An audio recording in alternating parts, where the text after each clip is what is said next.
What's the definition of sunnah? Like people say that since the Prophet ﷺ used to cover his head, so wearing a cap is a sunnah. He used to keep long hair, so it's a sunnah, etc. Can you kindly explain the exact concept of sunnah? First of all, the scholars say that sunnah can be defined in two ways.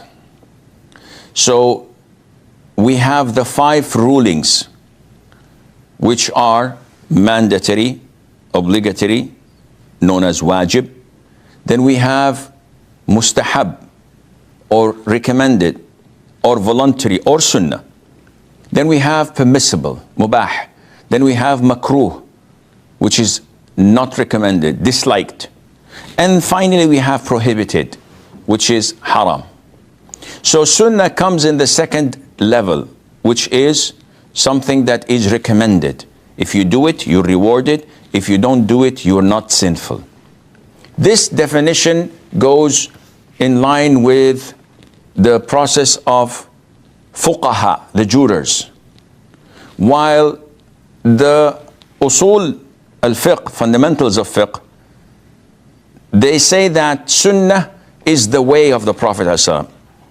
So whatever the Prophet did is considered to be sunnah. So the Prophet prayed 5 times a day. Jurors say this is fard.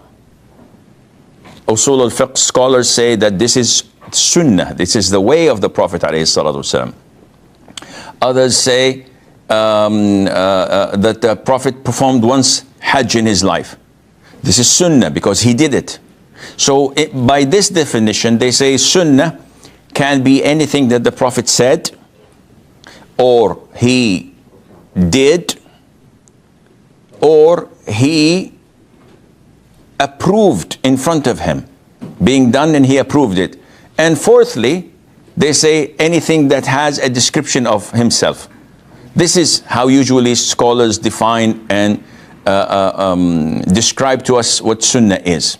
Now what Suhail is asking about, this is what the scholars say is divided into 2 different definitions of sunnah.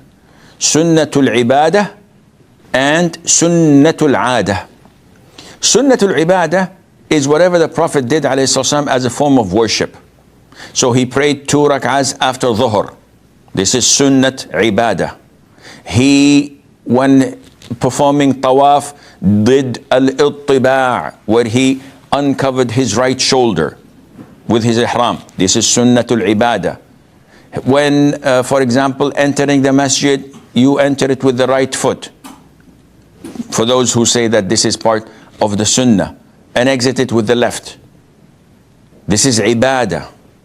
Now, aada means culture, custom, habit. And this is not related to Islam. This is related to traditions. So if we say that the Prophet ﷺ used to commute from point A to point B on a mule or a donkey, would anyone in his right mind say, this is a form of worship. Tomorrow I'm going to Wall Street, or I live in Manhattan or whatever. I'm going to take my mule to work or go to the gym. Of course not. The Prophet used to sit on the floor. So you don't go to a 5 or 7-star hotel and leave the table and sit on the floor because this is sunnah. No, this is not sunnah. This is a aada, a tradition, a cultural thing that the Prophet used to do because his people used to do it. Likewise, prolonging the hair. Likewise, braiding the hair to some of the Arabs. This is how they used to do, not part of religion.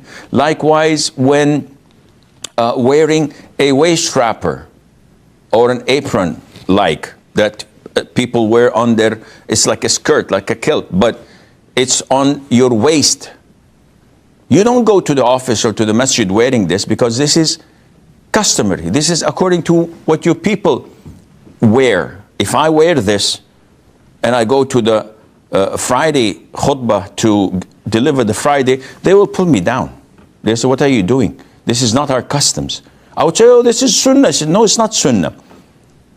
Otherwise, where's your mule? Where's your donkey? Where's your camel that the Prophet used to ride, alayhi salatu, and so on. So wearing the cap is from that type.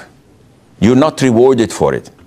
And especially if you only put it on when you go to pray, like some of the brothers in the subcontinent do. Some of them even just place a handkerchief and they tie it on their head for prayer, and afterwards they fold it and put it in their pockets. I've seen this in Turkey, in Bosnia Herzegovina, when we go to the masjid and they throw to us head caps to pray with, when we don't want to wear it. I don't know what's in it, what kind of diseases or fleas in it. I don't want to end up fleeing my hair. So this is all customs, and it has nothing to do with the Sunnah of the Prophet alayhi as-salatu was-salam.